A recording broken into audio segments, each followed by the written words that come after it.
नमस्ते फ्रेंड, मैं Savita Agarwal cooking with Savita में आप सभी का स्वागत करती हूँ। नींबू का रस और चीनी से नींबू शरबत पाउडर बनाने की रेसिपी लेकर आई हूँ। तो आइए शुरुआत करते हैं। नींबू के शरबत का पाउडर किस तरह बनाते हैं। नींबू शरबत पाउडर बनाने के लिए हमें इन चीज़ों की आवश्यकता है। नींबू में से निकाला हुआ जूस और चीनी। तो चलिए नींबू शरबत पाउडर बनाते हैं। सबसे पहले इस तरह के नींबू ले लीजिए। अब इस लिए हुए नींबू को ज़मीन पर, चकले पर या कोई भी चीज़ पर रख कर एक हथेली के सहायता से इस तरह अच्छे से इसे मसल लीजिए। इस तरह नींबू को हथेली के सहायता से मसलने से नींबू सॉफ्ट और मुलायम बन जाता है और नींबू में से जूस निकालते वक्त नींबू में से ज़्यादा जूस निकल आता है। अभी इन सभी नींबू को 2 टुकड़ों में काट लीजिए और इस तरह सभी नींबू में से जूस निकाल लीजिए। इस तरह नींबू में से जूस निकालने के बाद जो नींबू के छिलके बच जाते हैं उसे फेंकिएगा मत। अनेक तरह की रेसिपी बनाने में इन नींबू के छिलकों का इस्तेमाल किया जाता है। अब निकाले हुए इस नींबू के जूस को एक छलनी के सहायता से इस तरह छान लीजिए। अब 1 वाटी नींबू का रस है तो 3 वाटी चीनी ले लीजिए। अब नींबू का निकाला हुआ रस, चीनी और एक थाली ले लीजिए। अब इस थाली में निकाला हुआ नींबू का रस डाल दीजिए और एक चम्मच के सहायता से निकाले हुए इस नींबू के रस को थाली में फैला लीजिए। अब इस नींबू के रस में ली हुई चीनी डाल दीजिए और एक चम्मच के सहायता से नींबू का रस और चीनी को, इन दोनों को इस तरह अच्छे से मिक्स कर लीजिए। और मिक्स करने के बाद इस तरह चम्मच से पूरे थाली में फैलाकर इस तरह चम्मच से दबाकर एक जैसा कर लीजिए। लेकिन ध्यान रखना, अगर जूस और चीनी की मात्रा ज़्यादा है तो 2 थाली लेकर इस जूस और चीनी को 2 अलग अलग थाली में फैला लीजिए, क्योंकि हमें इसे सुखाना है। इसे कम से कम लेकर पूरे थाली में एक पतली लहर के जैसा फैलाना, जिससे यह 5 से 6 दिन में सूख जाएगा, जिससे यह जल्दी सूख पाएगा। अगर इसे आपने मोटी लहर लेके फैलाया तो यह ज़्यादा दिन में सूखेगा।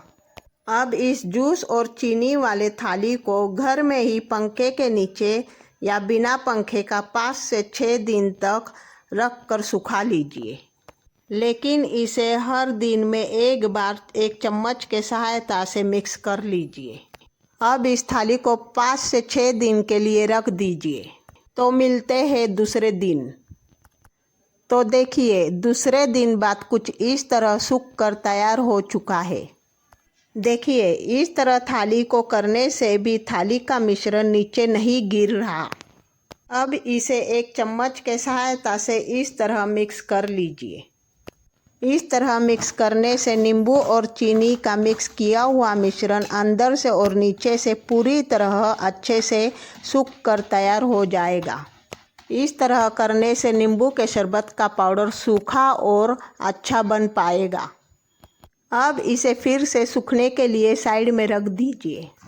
तो मिलते हैं तीसरे दिन।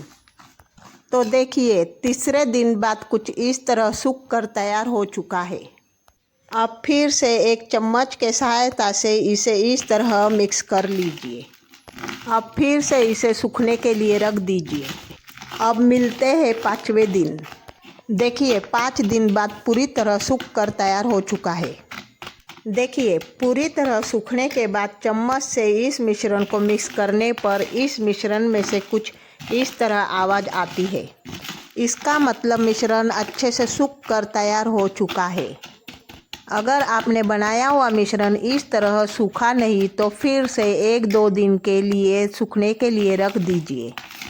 लेकिन ध्यान रखना, इस मिश्रण को धूप में नहीं सुखाना, घर में ही इस मिश्रण को सुखा लीजिए। अगर इस मिश्रण को अच्छी तरह नहीं सुखाया तो इस मिश्रण में गुठलियाँ तैयार हो जाएगी और इस मिश्रण का पाउडर खराब बन जाएगा। अब इस सुखाए हुए मिश्रण को एक मिक्सर जार लेकर मिक्सर जार में डाल दीजिए। अब इस मिक्सर जार में डाले हुए इस मिश्रण को अच्छे से पीसकर एक बारीक पाउडर बना लीजिए। देखिए इस तरह सूखा और अच्छा पाउडर बनकर तैयार हो चुका है। नींबू शरबत पाउडर बनकर तैयार हो चुका है। अब इस बनाए हुए पाउडर को एक एयर टाइट डिब्बे में डालकर अच्छे से ढक्कन बंद कर रख दीजिए। इस बनाए हुए पाउडर को 1 साल तक स्टोर कर रख सकते हो। इस बनाए हुए पाउडर से नींबू शरबत, नींबू सोडा शरबत, नींबू सब्जा शरबत इस तरह के अनेक शरबत बना सकते हो। मेरे इस बनाए हुए नींबू शरबत के पाउडर के रेसिपी को आप ज़रूर ट्राई कीजिए और अपना अनुभव नीचे कमेंट बॉक्स में ज़रूर शेयर कीजिए और मेरी दूसरी वीडियोस को भी ज़रूर देख लीजिए।